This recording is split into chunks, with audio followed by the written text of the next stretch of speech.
द्वारका. नमस्कार मित्रांनो, तुमचे स्वागत आहे आजच्या नवीन व्हिडिओमध्ये. चला तर करूया व्हिडिओला सुरुवात. अरबी समुद्राच्या किनाऱ्याजवळून पाणबुडी निघेल, ज्यात एकूण 30 प्रवासी असतील. सोबत 2 ड्रायव्हर आणि एक गाईड असेल. जवळपास 2-2.5 तासाचा प्रवास केल्यानंतर ही पाणबुडी समुद्रात खोलवर जाईल आणि मग तुमच्या डोळ्यांना दिसेल द्वारका. समुद्रामध्ये बुडालेली श्रीकृष्णाची नगरी. गुजरातमध्ये जन्माष्टमी किंवा दिवाळीपासून पाणबुडीद्वारे द्वारका दर्शन सुरू होईल अशी बातमी आली आणि पाणबुडीमधला प्रवास इमेजिन करणाऱ्या प्रत्येकाच्या डोळ्यासमोर द्वारकेचे चित्र उभे राहिले.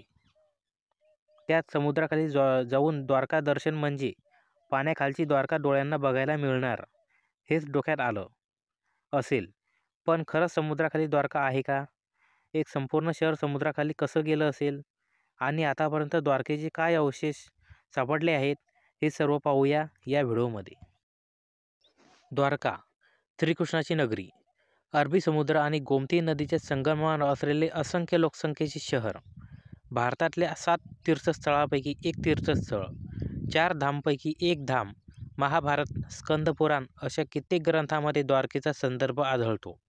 तसेच गुजरातमध्ये केलेल्या उत्खननात सापडलेल्या ताम्रपाठावरही श्रीकृष्णाचा वास्तव्याचा उल्लेख असल्याचं सांगितलं जातो. द्वारका नगरीच्या निर्मितीबद्दल एक पौराणिक कथा आहे. ती म्हणजे श्रीकृष्णाने कंस मारल्यानंतर मगध देशाचा राजा कंसाचा सासरा जरासंधने मथुरेवर हल्ले चढवले. तेव्हा श्रीकृष्ण आणि बलराम यांनी जरासंधचे एकूण 17 हल्ले परतून लावले.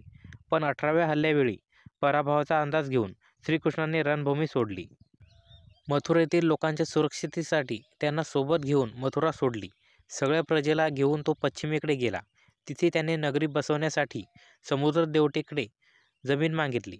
देवांसाठी रचनाक्रमाचं काम करणारे विश्वकर्मा यांनी एका रात्रीत तिथं नगरी वसवली आणि हीच ती द्वारका असं सांगण्यात येते. श्रीकृष्णाने या ठिकाणी द्वारका उभारली.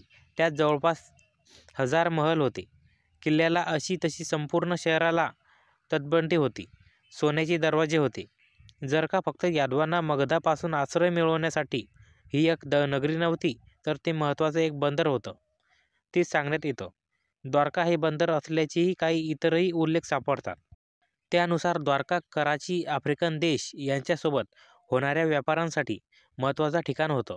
इथं पोहोचण्याचा एकमेव मार्ग समुद्रीच होता. पण पौराणिक कथांमध्ये ज्या नगरीचा उल्लेख सोन्याची दार स्वतः श्रीकृष्णाने बसवलेली नगरी आहे, ती द्वारका बुडाली कशामुळं? द्वारका पाण्याखाली जाण्यामागच्याही वेगवेगळ्या मान्यता आहेत. एका मान्यतेनुसार महाभारताचं युद्ध संपल्यानंतर गांधारीच्या शापानुसार यादवामध्ये युद्ध सुरू झालं. सगळी परिस्थिती आणि संहार बघून मग श्रीकृष्णाची अवतार समाप्ती देखील झाली. त्यानंतर द्वारकेमधली स्थिती चिघळली. तेव्हा अर्जुनाने उरलेल्या यादवांना हस्तिनापूरमध्ये येण्याचं आवाहन केलं. यादवांनी द्वारका सोडली आणि त्यानंतर काही वर्षांनी द्वारका पाण्याखाली गेली. दुसऱ्या मान्यतेनुसार ज्यावेळी श्रीकृष्णाच्या पायाला बाण लागला तेव्हा श्रीकृष्णाने देह सोडला. तेव्हा कलियुगाची सुरुवात झाली. तेव्हा उसळलेल्या समुद्रानं आपली जमीन पुन्हा आपल्या अधिपत्याखाली आणली आणि द्वारका समुद्रामध्ये बुडाली. आता या गोष्टी फक्त मान्यतेमध्येच आहेत का? तर नाही. समुद्र पातळीचा आलेख आणि महाभारताचा काळ खंड याचा मेळ साधून द्वारका कशी बुडाली हे सांगण्यात येते. शास्त्रज्ञांच्या मते 15,000 वर्षापूर्वी समुद्राची पातळी आताच्या पातळीपेक्षा 100 मीटरने कमी होती आणि 60,000 वर्षापूर्वी ती आताच्या पातळीपेक्षा वाढली. मग 3.5 वर्षानंतर ती पुन्हा ओसरली आणि आता पुन्हा वाढली. आता कालखंड महाभारताची जोडताना गीतेचा एक संदर्भ देण्यात येतो. गीता लिहून 5160 वर्षे झाली हे गीता जयंतीवरून सांगण्यात येते. पण पुरातत्व खात्याकडून ज्याप्रमाणे वर्षमोजणी केली जाते आणि पौराणिक कथांनुसार जशी वर्षमोजणी केली जाते, यात तफावत आहे. पण या तफावतींचं समीकरण जेव्हा समुद्राची पातळी ओसरली तेव्हा द्वारकेची निर्मिती झाली आणि मग पातळी वाढल्यानं द्वारका पाण्याखाली गेली हे सिद्ध होत असल्याचा दावा होतोय. पण समुद्राखाली असणारी द्वारका शोधण्याचे प्रयत्न कसे सुरू झाले? तर काही संदर्भानुसार 1960च्या दशकात इंडियन एअरफोर्सचे एक विमान अरबी समुद्रावरून उडत होतं. त्याला जवळपासच्या समुद्राच्या पाण्यात एक भिंत सदृश्य बांधकाम दिसलं. समुद्रात अशी तटबंदी का बांधली असावी याचा असा त्यांना प्रश्न पडला आणि त्यानंतर झालेल्या शोधात द्वारकेचे अवशेष सापडायला लागले. तर दुसऱ्या संदर्भानुसार द्वारका शहरात बांधकामासाठी जुने घर पाडण्यात आलं. पाया खणताना त्याच्या खालची जमीन खोदण्यात आली तेव्हा एका मंदिराचे अवशेष दिसले आणि त्यातूनच उत्खननाला प्रोत्साहन मिळालं. 1960च्या दशकात पुण्याच्या डेक्कन कॉलेजने उत्खनन केलं तेव्हा त्यांना तिथे मातीची खेळणी सापडली. त्यानंतर पुरातत्व खात्या 1979मध्ये शहरात उत्खनन केलं. जमिनीच्या उत्खननात पुरातत्व खात्याला काही मंदिराचे अवशेष सापडले. यावरूनच समुद्राखाली द्वारका खरंच असेल का या प्रश्नाची उत्तरं मिळण्याची उत्सुकता ताणली गेली आणि आणखी वाढली. झालेले संशोधन हे मुख्यत्वे जमिनीखाली झालं होतं.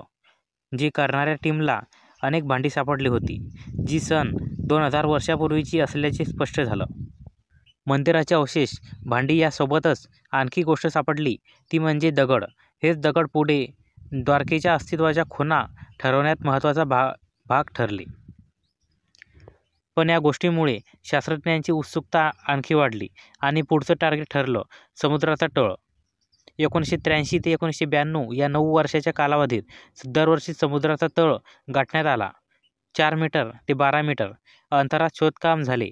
या कामासाठी पुरातत्व संशोधक इतके इरेला पेटले की नॅशनल इन्स्टिट्यूट ऑफ ओशनग्राफी संस्थेचे महत्त्वाचे सदस्य असलेले रंगनाथ राव यांनी गुजरातमध्ये तळ ठोकला. त्यांनी समुद्राचा तळ गाठून त्यांना द्वारकाधीश मंदिराच्या उत्तरेला समुद्रात असलेली 560 मीटरची भिंत सापडली. 1989मध्ये झालेल्या समुद्राच्या तळाच्या उत्खननात देखील दगडी खांब, आयताकृती आणि अर्धगोल दगड सापडले.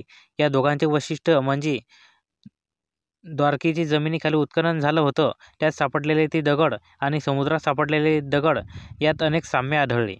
द्वारकेचे अवशेष शोधण्यात महत्त्वाचे ठरले होते.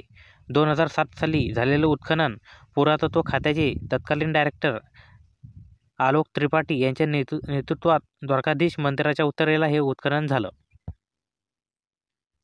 समुद्रात हायड्रोग्राफिक मॅपिंग करून एक ठराविक जागा मार्क करण्यासाठी आणि त्याच जागेवर सर्वेक्षण झालं.